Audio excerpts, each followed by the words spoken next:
Hello guys, welcome back to cric talks with Kiran.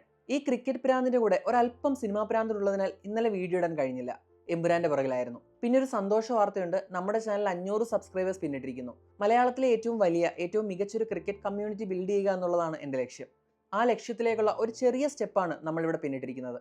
ഇതുവരെ support ചെയ്ത എല്ലാവരോടും ഒരുപാട് നന്ദി. ഈ സപ്പോർട്ട് തുടർന്നും പ്രതീക്ഷിക്കുന്നു. നിങ്ങളുടെ അകമഴിഞ്ഞ ഈ പിന്തുണയാണ് ഇതുപോലെയുള്ള പുതിയ വീഡിയോകളുമായി വരാനുള്ള ഒരു മോട്ടിവേഷൻ. അപ്പോൾ എല്ലാവർക്കും ഒരുപാട് നന്ദി. നമുക്കിനി നമ്മുടെ വീഡിയോയിലേക്ക് പോകാം. ഇന്ന് നടക്കാനിരിക്കുന്നത് ഒരു ബ്ലോക്ക് ബസ്റ്റർ ക്ലാഷ് ആണ്. ചെപ്പോക്കിൽ Chennai Super Kings versus Royal Challengers Bangalore. നമുക്ക് ഇന്നലെ നടന്ന മത്സരം ഒന്ന് അനലൈസ് ചെയ്തതിനു ശേഷം ഇതിലേക്ക് തിരികെ വരാം. Sunrisers Hyderabad versus Lucknow super giants. ഹൈദരാബാദിലെ റൺസ് ഒഴുകുന്ന പിച്ചിൽ കൃത്യമായ പ്ലാനിങ്ങിലൂടെ സൺറൈസേഴ്സ് ഹൈദരാബാദിനെ പിടിച്ചുകെട്ടാമെന്ന് ലക്നൗ സൂപ്പർ ജയൻസ് തെളിയിച്ചിരിക്കുന്നു. സൺറൈസേഴ്സ് ഹൈദരാബാദിനെ പറ്റി പറയുമ്പോൾ ഞാൻ നേരത്തെ പറഞ്ഞിട്ടുള്ളൊരു കാര്യമുണ്ട്. അവരെ സമ്മർദ്ദത്തിലാക്കണമെങ്കിൽ പവർ പ്ലേയിൽ തന്നെ അവരുടെ വിക്കറ്റുകൾ വീഴ്ത്തണം. നിങ്ങൾ ആ ബാറ്റിംഗ് ഓർഡർ ഒന്ന് നോക്കൂ. Travis Head, Abhishek Sharma, Ishan Kishan, Nitish Reddy, Heinrich Klaasen. വളരെയധികം എക്സ്പ്ലോസീവായ, ഡേഞ്ചറസ് ആയ, ഈ സീസണിലെ വൺ ഓഫ് ദി ബെസ്റ്റ് എന്ന് തന്നെ വിശേഷിപ്പിക്കാൻ കഴിയുന്ന ഒരു ബാറ്റിംഗ് യൂണിറ്റ് ആണത്. ഫേസ് ചെയ്യുന്ന ആദ്യ പന്ത് മുതൽ തന്നെ ബൗണ്ടറി കടത്താൻ കെൽപ്പുള്ളവർ. അതുകൊണ്ട് തന്നെ അവരെ സമ്മർദ്ദത്തിലാക്കണമെങ്കിൽ ആ ഒരു പവർ പ്ലേയിൽ തന്നെ ഒരു ബാറ്റിംഗ് യൂണിറ്റിൽ ഒരു ഡെന്റ് വീഴണം. ഞാൻ ഈ പറഞ്ഞ സ്ട്രാറ്റജി വർക്കാവും എന്നുള്ളതിനുള്ള ഏറ്റവും വലിയ ഉദാഹരണമാണ് കഴിഞ്ഞ സീസണിലെ ഫൈനൽ. അന്ന് മിച്ചൽ സ്റ്റാർക്ക് ഏൽപ്പിച്ച പ്രഹരത്തിൽ നിന്ന് കരകയറാൻ SRHന് കഴിഞ്ഞില്ല. ഇന്നലെയും ഏറെക്കുറെ അതുതന്നെയാണ് സംഭവിച്ചത്. പവർ പ്ലേയിൽ 2 വിക്കറ്റ്. പിന്നീട് അവർ ഓരോ തവണ ഒരു പാർട്ണർഷിപ്പ് ബിൽഡ് ചെയ്യുമ്പോഴും കൃത്യമായ ഇടവേളകളിൽ വിക്കറ്റ് വന്നു. അങ്ങനെ കഴിഞ്ഞ മത്സരത്തിൽ രാജസ്ഥാൻ റോയൽസിനെതിരെ 286 പോലെ ഒരു വലിയൊരു സ്കോർ കണ്ടെത്തിയ അതേ സ്റ്റേഡിയത്തിൽ തന്നെ 190 റൺസിന് സൺറൈസേഴ്സ് ഒതുങ്ങി. നമ്മളിവിടെ എടുത്തു പറയേണ്ടത് ലക്നൗ സൂപ്പർ ജയൻസിന്റെ പ്ലാനിംഗ് കൂടിയാണ്. ഈ സീസണിലെ ടീമുകൾ നോക്കിക്കഴിഞ്ഞാൽ ഏറ്റവും ഇൻഎക്സ്പീരിയൻസ്ഡ് ആയിട്ടുള്ള ബൗളിംഗ് ലൈനപ്പ് ഉള്ളത് ലക്നൗ സൂപ്പർ ജയൻസിനാണ്. അതുകൊണ്ട് തന്നെ ഇന്നലെ സൺറൈസേഴ്സുമായി ഹൈദരാബാദിൽ ഏറ്റുമുട്ടുമ്പോൾ അവരുടെ സ്കോർ 300 കടക്കുമെന്ന് വിശ്വസിച്ച പലരും ഉണ്ടാകും. എന്നാൽ അത് ഉണ്ടായില്ലെന്ന് മാത്രമല്ല, 200-ന് താഴെ സൺറൈസേഴ്സിനെ ഒതുക്കാനും അവർക്ക് കഴിഞ്ഞു. അത് തീർച്ചയായും പ്രശംസ അർഹിക്കുന്ന ഒന്നാണ്. എക്സ്പീരിയൻസിന്റെ കാര്യം പറഞ്ഞാൽ രാജസ്ഥാൻ റോയൽസിനേക്കാൾ എക്സ്പീരിയൻസ് കുറഞ്ഞ ബൗളിംഗ് യൂണിറ്റ് ആണ് നമ്മുടെ LSGയുടേത്. അത് ആ സ്കോർ കാർഡ് വെറുതെ ഒന്ന് ഓടിച്ചു നോക്കിയാൽ മനസ്സിലാവും. ഇവിടെ പവർ പ്ലേ അവർക്ക് രക്ഷകനായി എത്തിയത് ലോർഡ് താക്കൂറാണ്, ഷർദുൽ താക്കൂർ. ഷർദുൽ താക്കൂറിന്റെ കാര്യം പറഞ്ഞാൽ ഇനി എത്ര സമ്മർദ്ദത്തിൽ അടിപ്പെട്ട് നിൽക്കുകയാണെന്ന് പറഞ്ഞാലും ആ ഒരു വിക്കറ്റ് നേടാനുള്ള ഒരു എബിലിറ്റി, അത് ചിലപ്പോൾ നമ്മൾ ഒരിക്കലും പ്രതീക്ഷിക്കാത്ത, അതായത് ഒരു ജ്യൂസി ഫുൾ ടോസിലൂടെയൊക്കെ ആയിരിക്കും വിക്കറ്റ് നേടുന്നത്. പക്ഷെ എങ്ങനെയായാലും വിക്കറ്റ് നേടാനുള്ള ഒരു അൺക്യാനി എബിലിറ്റി എന്ന് തന്നെ നമുക്ക് വിശേഷിപ്പിക്കാം. അത് ഷർദുൽ താക്കൂറിനുണ്ട്. ഇന്നലെ ആദ്യം മികച്ചൊരു ഷോർട്ട് ബോളിലൂടെ അഭിഷേക് ശർമ്മയെ പുറത്താക്കുന്നു. അതിനുശേഷം തൊട്ടടുത്ത് വന്ന പന്ത് ഒരു വിക്കറ്റ് ടേക്കിംഗ് ബോളൊന്നും ആയിരുന്നില്ല. ലെഗ് സ്റ്റമ്പിന് പുറത്തു വന്നൊരു പന്തായിരുന്നു. അത് ഇഷാൻ കിഷൻ ഗ്ലാൻസ് ചെയ്യാൻ നോക്കുന്നു, ടച്ച് ചെയ്ത് കീപ്പറിന്റെ കൈകളിലെത്തുന്നു. അടുത്തടുത്ത പന്തുകളിൽ 2 വിക്കറ്റ്. അവിടെ സൺറൈസേഴ്സിന്റെ താളം തെറ്റി തുടങ്ങി. ഇനി അവിടെ വിക്കറ്റ് വീണില്ലായിരുന്നെങ്കിൽ ട്രാവിസ് ഹെഡും അഭിഷേക് ശർമ്മയും ചേർന്ന് 6 ഓവറുള്ള പവർ പ്ലേ പൂർത്തിയാക്കുകയാണെങ്കിൽ കുറഞ്ഞൊരു 80-90 റൺസെങ്കിലും അവർ അടിക്കും. അതാണ് അവരുടെ ഒരു ശൈലി. എന്നാൽ ഇവിടെ അവരെ തടുത്തു നിർത്തുന്നതിൽ LSG വിജയിച്ചു. ഇനി പിന്നീട് ഇന്നിങ്സ് മുന്നോട്ട് പോയപ്പോഴായാലും കൃത്യമായ ഇടവേളകളിൽ വിക്കറ്റ് വീഴ്ത്തി. അതായത് ഒരു പാർട്ണർഷിപ്പ് എവിടെയൊക്കെ തുടങ്ങുന്നു, അതായത് ആദ്യം ഒരു 8-ാം ഓവറിൽ ഒരു വിക്കറ്റ്, അതുപോലെ പിന്നെ അങ്ങോട്ട് പോയപ്പോൾ ഓരോ കൃത്യമായ ഇന്റർവെൽസിലും കൃത്യമായ വിക്കറ്റ് വീഴ്ത്തി അവർ ആ റൺ നിരക്ക് കുറയ്ക്കാൻ അവർക്കായി. ഒടുവിൽ ഇന്നിങ്സ് അവസാനിക്കുമ്പോൾ 9 വിക്കറ്റ് നഷ്ടത്തിൽ 190 റൺസാണ് സൺറൈസേഴ്സിന് എടുക്കാനായത്. ഹൈദരാബാദിലെ പോലെ ഒരു റൺസ് ഒഴുകുന്ന പിച്ചിൽ ഒരു പാർ സ്കോർ പോലും ആയിരുന്നില്ല അത്. അതും ഞാൻ സൺറൈസേഴ്സിന്റെ വീഡിയോയിൽ പറഞ്ഞൊരു കാര്യമുണ്ട്. സൺറൈസേഴ്സിന്റെ ബാറ്റിംഗ് എക്സ്പ്ലോസീവ് ആണ്, ഭയങ്കര ഹെവി ബാറ്റിംഗ് യൂണിറ്റ് ആണ്. പക്ഷേ ബോളിംഗ് യൂണിറ്റ് എന്ന് പറഞ്ഞാൽ റൺസ് വഴങ്ങാൻ സാധ്യതയുണ്ട്. അതായത് റൺസ് എതിരാളികളെ റെസ്ട്രിക്റ്റ് ചെയ്ത് നിർത്താൻ പറ്റുന്ന ഒരു ബോളിംഗ് യൂണിറ്റ് അവകാശപ്പെടാനാവുന്ന ഒരു ടീമല്ല സൺറൈസേഴ്സ്. അവർ റൺസ് കൊടുക്കും, പക്ഷെ അവർ വിജയിക്കുന്നതെന്ന് പറഞ്ഞാൽ ആ ബാറ്റിംഗ് യൂണിറ്റിന്റെ കാര്യത്തിലാണ്. ഇനിയൊരു കഴിഞ്ഞ കളിയിൽ തന്നെ ശ്രദ്ധിച്ചറിയാം, 286 റൺസ് സ്കോർ ചെയ്തിട്ടും അവർ ജയിച്ചത് അറൌണ്ട് 40 ഓഡ് റൺസിനാണ്. അതായത് 240 റൺസ് രാജസ്ഥാൻ സ്കോർ ചെയ്തു. അത്രയും ഈ 287 പോലെ ഒരു വലിയ വിജയലക്ഷ്യം പിന്തുടർന്ന RR ഏകദേശം 250 റൺസിനടുത്ത് സ്കോർ ചെയ്തു എന്ന് പറയുമ്പോൾ തന്നെ ഒന്ന് പിച്ച് വളരെ ഫ്ലാറ്റ് ആണ്. അതായത് ബോളേഴ്സിന് ഒരു കാര്യം ഓഫർ ചെയ്യാത്തൊരു പിച്ചാണ് ഹൈദരാബാദിലേത്. അങ്ങനെയുള്ള ഒരു പിച്ചിനോട് എനിക്കൊരു യോജിപ്പില്ല താനും. അത് വേറൊരു വിഷയം. അതുപോലെ തന്നെ ഇനി അങ്ങനെ റൺസ് ഒഴുകുന്ന പിച്ചിൽ കൃത്യമായ പ്ലാനിങ്ങോടെ എതിരാളികളെ തടുത്തു നിർത്താനാവുന്ന ഒരു ബോളിംഗ് യൂണിറ്റ് അല്ല. പാറ്റ് കമ്മിൻസ് ഉണ്ട്. നമുക്കറിയാം, ഇന്നലത്തെ മാച്ച് ശ്രദ്ധിച്ചാലും റൺസ് ഒഴുകുന്ന സമയത്ത് ഇപ്പോൾ പവർ പ്ലേയിൽ ഒരു ഓവർ, ഇനി അതുപോലെ അടി വീഴുമ്പോൾ അങ്ങനെ ഇടയ്ക്കിടയ്ക്ക് ഒരു ഓവർ ചെയ്ത് എതിരാളികളെ ആ ഒരു റൺ റേറ്റ് ഒന്ന് കുറയ്ക്കാനാണ് പാറ്റ് കമ്മിൻസ് നോക്കുന്നത്. അപ്പോൾ അങ്ങനെ നോക്കിക്കഴിഞ്ഞാൽ എതിരാളികളെ തടുത്തു നിർത്താനാവുന്ന ഒരു ബോളിംഗ് യൂണിറ്റ് ഇവർക്കില്ല. പക്ഷെ ഞാൻ അന്ന് പറഞ്ഞപ്പോൾ നമ്മുടെ പ്ലേ ഓഫിൽ കടക്കാൻ സാധ്യതയുണ്ടെന്ന് പറഞ്ഞതിന്റെ കാരണം ഇവരുടെ ബാറ്റിംഗ് യൂണിറ്റ് ആണ്. ഇനി എത്ര വലിയ സ്കോർ വന്നാലും അത് ചേസ് ചെയ്യാനുള്ള ഒരു യൂണിറ്റ് ഇവർക്കുണ്ട് എന്നുള്ളതാണ് ഇവരുടെ ഏറ്റവും വലിയ പ്രത്യേകത. പക്ഷെ ഇവിടെ വന്നപ്പോൾ LSG കൃത്യമായി പ്ലാൻ ചെയ്ത് അവരെ 190-ന് ഒതുക്കുകയും ചെയ്തു. ആ ഒരു വിജയലക്ഷ്യം വെറും 16.1 ഓവറിൽ, അതായത് 23 പന്തുകൾ ബാക്കി നിൽക്കുക ആ വിജയലക്ഷ്യം അവർ കവർ ചെയ്യുകയും ചെയ്തു. അവിടെ നമുക്ക് നിക്കോളാസ് പുറാന്റെ ആ ഒരു ആ ഒരു എക്സ്പ്ലോസീവ് ഇന്നിങ്സ് ആണ്. ഇപ്പം കഴിഞ്ഞ മത്സരത്തിൽ LSG തോറ്റുപോയ മത്സരത്തിലായാലും പുള്ളി അടിച്ചതെന്ന് വെച്ച് കഴിഞ്ഞാൽ ഭയങ്കര ഹൈ സ്ട്രൈക്ക് റേറ്റിലാണ് അടിച്ചത്. സ്പിന്നേഴ്സിനെ അന്ന് ആ കളിയിൽ പേസേഴ്സിനെതിരെ അത്രയും കാര്യമായിട്ട് ഹിറ്റ് ചെയ്തില്ല. പേസേഴ്സിനെതിരെ എന്തോ അറൗണ്ട് ഒരു 130 ആയിരുന്നു സ്ട്രൈക്ക് റേറ്റ്. പക്ഷേ സ്പിന്നേഴ്സിനെതിരെ ഏകദേശം 300 മുകളിലാണ് ആ ഒരു സ്ട്രൈക്ക് റേറ്റിലാണ് നിക്കോളാസ് പുറാൻ അന്ന് സ്ട്രൈക്ക് ചെയ്തത്. ഇന്നലെയും അത് തന്നെയാണ് ചെയ്തത്. നമുക്കൊരു 6 സിറ്റിംഗ് മെഷീൻ എന്ന് തന്നെ നമുക്ക് നിക്കോളാസ് പുറാന്റെ ബാറ്റിങ്ങിനെ വിശേഷിപ്പിക്കാം. ആ ഒരു ഇന്നിങ്സോട് കൂടി തന്നെ മത്സരം ഹൈദരാബാദിന്റെ കൈകളിൽ നിന്ന് പോയി, സൺറൈസേഴ്സിന്റെ കൈകളിൽ നിന്ന് പോയത്. പിന്നെ പുള്ളിയുടെ വിക്കറ്റ് എടുത്തെങ്കിൽ പോലും പിന്നീട് അവർക്ക് സിംഗിൾ ഇട്ട് കളിച്ചാൽ, അതായത് 15 പന്തിൽ നിന്നാണ് 15 റൺ എടുത്തത്. കാരണം അത്രയും ഈ ഒരു പിച്ചിൽ ഒരു 100 സ്ട്രൈക്ക് റേറ്റിൽ കളിച്ചിട്ട് ഔട്ടായി പോയിട്ടും അവർ 23 പന്ത് ശേഷിക്കാ വിജയലക്ഷ്യം മറികടന്നു. പിന്നീട് വന്ന് അബ്ദുൾ സമദ് ആയാലും പെട്ടെന്ന് ബാക്കി അടിച്ച് ഫിനിഷ് ചെയ്തു. മില്ലറും പ്രോപ്പറായിട്ടുള്ള പിന്തുണ നൽകി.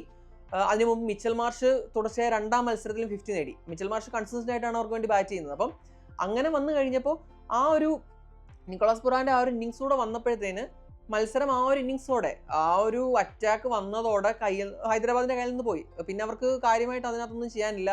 ഇപ്പം പണ്ടത്തെ ഹൈദരാബാദ് എന്ന് പറയുമ്പോൾ, പണ്ടത്തെ സൺറൈസേഴ്സ് എന്ന് പറയുമ്പോൾ നമുക്കറിയാം ഒരു വെൽ റൗണ്ടഡ് ബോളിംഗ് യൂണിറ്റ് ആണ്.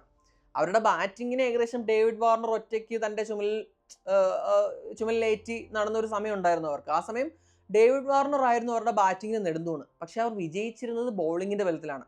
ഇനി ഒരു ചെറിയ സ്കോറാണ്, ഒരു 150 സ്കോർ ആണെങ്കിലും മനോഹരമായി അവരത് ഡിഫെൻഡ് ചെയ്യുമായിരുന്നു. അതിനുള്ള ബോളിംഗ് യൂണിറ്റ് അന്ന് അവർക്കുണ്ടായിരുന്നു. പക്ഷെ ഇന്ന് അവർക്ക് ഇന്ന് അവരൊരു ബാറ്റിംഗ് ഹെവി യൂണിറ്റ് ആണ്.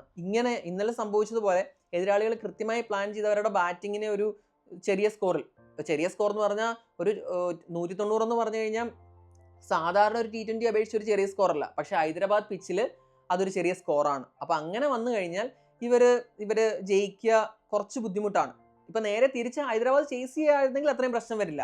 കാരണം 280 റൺസ് എതിരാളികൾ ഉയർത്തിയാലും വേണമെങ്കിൽ 280 ഔട്ട് സ്കോർ ചെയ്യാനുള്ള പവർ അവർക്കുണ്ട്. അതുകൊണ്ട് അപ്പോൾ ഇന്നലെ നമ്മൾ തീർച്ചയായും LSGയെ, കാരണം ഞാൻ നേരത്തെ പറഞ്ഞ പോലെ RRന് അത്രയും പോലെ എക്സ്പീരിയൻസ്ഡ് ആയിട്ടുള്ള ബോളിംഗ് യൂണിറ്റ് അല്ല. പക്ഷെ അത് വെച്ചിട്ട് കൃത്യമായി അവർ മാനേജ് ചെയ്തു എന്നുള്ളതാണ്. അതുപോലെ നമ്മളിപ്പോൾ ഷർദുൽ താക്കൂറിന്റെ കാര്യം പറഞ്ഞു. അതുപോലെ പ്രിൻസ് യാദവ് എന്ന് പറയുന്ന ബോളർ വളരെ മനോഹരമായിട്ടാണ് ബോൾ ചെയ്തത്. ഒരു വിക്കറ്റ് കിട്ടിയിട്ടുള്ളെങ്കിലും 4 ഓവറിൽ വെറും 29 റൺസ് മാത്രമാണ് പ്രിൻസ് വഴങ്ങിയത്. വളരെ മനോഹരമായിട്ട് തന്നെ പ്രിൻസ് ബോൾ ചെയ്യുകയും ട്രാവിസ് ഹെഡിന്റെ വിക്കറ്റ് എടുക്കുകയും ചെയ്തു. നമുക്കറിയാം, ഒരു ബൗൾഡായിരുന്നു. അപ്പം വളരെ മികച്ച രീതിയിൽ തന്നെ പ്രിൻസ് യാദവും ബോൾ ചെയ്യുകയും ചെയ്തു. അപ്പോൾ നമ്മൾ തീർച്ചയായിട്ടും LSGയുടെ ഒരു പ്ലാനിങ്ങും ആ ഒരു എക്സിക്യൂഷൻ നമ്മൾ എത്ര പ്രശംസിച്ചാലും മതിയാവില്ല എന്നാണ് എൻ്റെ അഭിപ്രായം. ഇനി സീസൺ മുന്നോട്ട് പോകുമ്പോഴായാലും LSGക്ക് ഇത്രയൊരു ഇൻഎക്സ്പീരിയൻസ്ഡ് ബൗളിംഗ് ലൈനപ്പ് വെച്ചിട്ട് സൺറൈസേഴ്സിനെ പോലൊരു ടീമിനെ പിടിച്ചു കെട്ടാമെങ്കിൽ ബാക്കിയുള്ള ടീമിനെയും തങ്ങൾക്ക് പിടിച്ചു കെട്ടാമെന്നുള്ളൊരു ആത്മവിശ്വാസം LSGക്ക് വരും.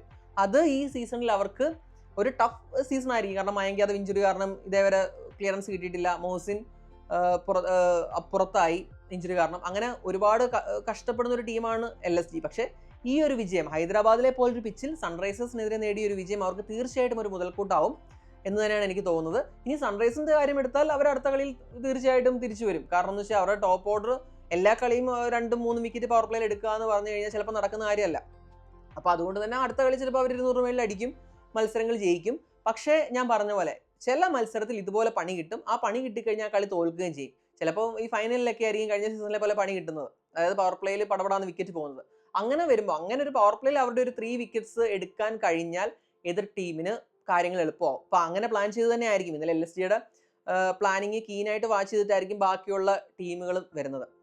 അപ്പോൾ അത് ഒന്ന് ഔട്ട് പേസ് ചെയ്യാൻ, അല്ലെങ്കിൽ അതൊന്ന് ടാക്കിൾ ചെയ്യാനായിട്ട് അവർ വഴികൾ കണ്ടെത്തുമെന്ന് നമുക്ക് വിശ്വസിക്കാം. അപ്പോൾ അങ്ങനെയാണ് ഇന്നലത്തെ മത്സരത്തിന്റെ കാര്യം. ഷർദുൽ താക്കൂറാണ് man of the match. Well deserved ആണ്. താക്കൂറിന്റെ കാര്യം പറയുമ്പോൾ അൺസോൾഡ് ആയിരുന്നു. പിന്നെ മോഹ്സിൻ ഖാന് പകരം ടീമിലെത്തി. ഇപ്പം അന്നത്തെ ഓപ്ഷൻ കണ്ടപ്പോൾ ഞാൻ വിചാരിച്ചു എന്താണ് ഷർദുൽ താക്കൂർ അൺസോൾഡ് ആയത്. തീർച്ചയായിട്ടും അൺസോൾഡ് ആവേണ്ട പ്ലെയർ അല്ല താക്കൂർ. കാരണം പെട്ടെന്നൊരു കുറച്ച് റൺസ് വേണമെങ്കിൽ ഹിറ്റിംഗ് എബിലിറ്റി ഉണ്ട്. റൺസ് പിന്നെ കുറച്ച് ബോളിങ്ങിലാവുമ്പോൾ റൺസ് കുറച്ച് വിട്ടുകൊടുക്കും. എക്സ്പെൻസീവ് ആണെങ്കിലും വിക്കറ്റ് ഇടാനുള്ള എബിലിറ്റി ഉണ്ട്, നമുക്ക് അറിയാം. അതുകൊണ്ട് തന്നെയാണ് പുള്ളിയെ നമ്മൾ ലോഡ് താക്കൂർ എന്ന് വിളിക്കുന്നത്. കാരണം ഏതൊരു സിറ്റുവേഷനിലായാലും ഇനി എതിർ ടീം ഇനി ഒരു 20 റൺ റേറ്റിൽ അടിച്ചുകൊണ്ടിരിക്കുകയാണെങ്കിലും ചിലപ്പോൾ പുള്ളി വന്നൊരു ഫുൾ ടോസ് ഇടുമ്പോൾ വിക്കറ്റ് പോകാനായിട്ട് സാധ്യതയുണ്ട്. അത് ആ ഒരു കുറച്ച് ഒരു മെസ്മറൈസിങ് ഒരു എബിലിറ്റി ആണത്. കാരണം നമ്മളെ ഒന്ന് അതിശയിപ്പിക്കുന്ന എബിലിറ്റിയാണ്. ഇയാളൊക്കെ ഈ ഒരു ബോളിലൊക്കെ എങ്ങനെ വിക്കറ്റ് ഇടുമെന്ന് നമ്മൾ ചിന്തിക്കും. പക്ഷേ ആ ഒരു എബിലിറ്റി പുള്ളിക്കുണ്ട്. അതുകൊണ്ട് തന്നെ ഇന്നലെ നന്നായിട്ട് ബോൾ ചെയ്തു, 4 വിക്കറ്റ് എടുത്തു. അതുകൊണ്ട് തന്നെ വെൽ ഡിസേർവ്ഡ് ആയിട്ടുള്ള ഒരു അവാർഡ് തന്നെയാണ് താക്കൂറിനത്. ഇപ്പോൾ പർപ്പിൾ ക്യാപ്പും താക്കൂറിന്റെ തലയിലാണ്. ഇനി നമുക്ക് ഇന്നത്തെ മത്സരത്തിലേക്ക് വരാം. ചെപ്പോക്കിൽ Chennai Super Kings versus Royal Challengers Bangalore.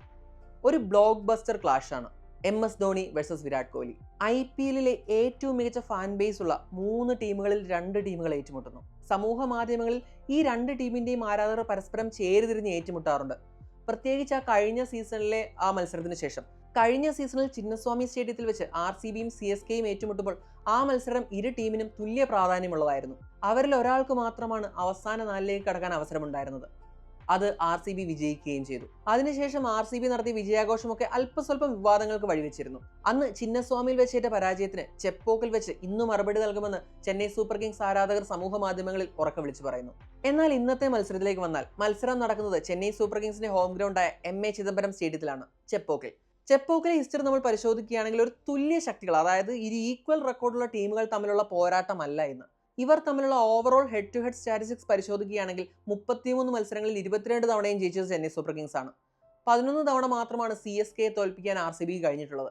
ഇനി ചെപ്പോക്കിൽ ഇവർ തമ്മിൽ ഏറ്റുമുട്ടിയ കണക്കെടുക്കുകയാണെങ്കിൽ കണക്ക് ഏറെക്കുറെ പൂർണ്ണമായും ചെന്നൈ സൂപ്പർ കിങ്സിന് അനുകൂലമായിട്ട് മാറും. അതായത് 8-1. 9 തവണ ചെപ്പോക്കിൽ ഏറ്റുമുട്ടിയപ്പോൾ 8 തവണയും വിജയം CSKയുടെ ഒപ്പം നിന്നു. RCBക്ക് ചെന്നൈ സൂപ്പർ കിങ്സിന്റെ മണ്ണിൽ ജയിക്കാനായത് 2008, അതായത് IPLന്റെ ആദ്യ സീസണിൽ മാത്രമാണ്. അതിനുശേഷം ഒരു തവണ പോലും ചെപ്പോക്കിൽ വെന്നിക്കൊടി പാറിക്കാൻ RCBക്ക് കഴിഞ്ഞില്ല. ഇന്നത്തെ മത്സരത്തിലേക്ക് വരികയാണെങ്കിലും അതിലും വ്യക്തമായ മുൻതൂക്കം CSKയ്ക്കുണ്ട്. ചെന്നൈ സൂപ്പർ കിങ്സ് ആയാലും റോയൽ ചലഞ്ചേഴ്സ് ബാംഗ്ലൂർ ആയാലും തങ്ങളുടെ ആദ്യ മത്സരം വിജയിച്ച് പ്രതീക്ഷയോടെയാണ് രണ്ടാമത്തെ മത്സരത്തിലേക്ക് എത്തുന്നത്. ഈ സീസണിലെ ഉദ്ഘാടന മത്സരത്തിൽ നിലവിലെ ചാമ്പ്യന്മാരായ കൊൽക്കത്ത നൈറ്റ് റൈഡേഴ്സിനെ തറ പറ്റിച്ചാണ് റോയൽ ചലഞ്ചേഴ്സ് ബാംഗ്ലൂർ സീസൺ തുടങ്ങിയത്. ചെന്നൈ സൂപ്പർ കിങ്സ് ആവട്ടെ ചിരവൈരികളായ മുംബൈ ഇന്ത്യൻസിനെ ചെപ്പോക്കിൽ വെച്ച് തന്നെ തോൽപ്പിക്കുകയും ചെയ്തു. അങ്ങനെ വരുമ്പോൾ ഇരു ടീമുകൾക്കും ആഗ്രഹിച്ച തുടക്കം തന്നെയാണ് ലഭിച്ചിട്ടുള്ളത്. എന്നാൽ RCBക്ക് ഈഡൻ ഗാർഡൻസിൽ പുറത്തെടുത്ത ആ ഒരു ഫോം ഇന്ന് തുടരാനാകുമോ എന്ന് കണ്ടറിയണം. കാരണം ഞാൻ നേരത്തെ പറഞ്ഞിട്ടുള്ളതുപോലെ ചെപ്പോക്ക് സ്പിന്നിനെ തുണയ്ക്കുന്ന പിച്ചാണ്. CSKയുടെ നിരയിലാവട്ടെ 3 ലോകോത്തര സ്പിന്നർമാരുണ്ട്.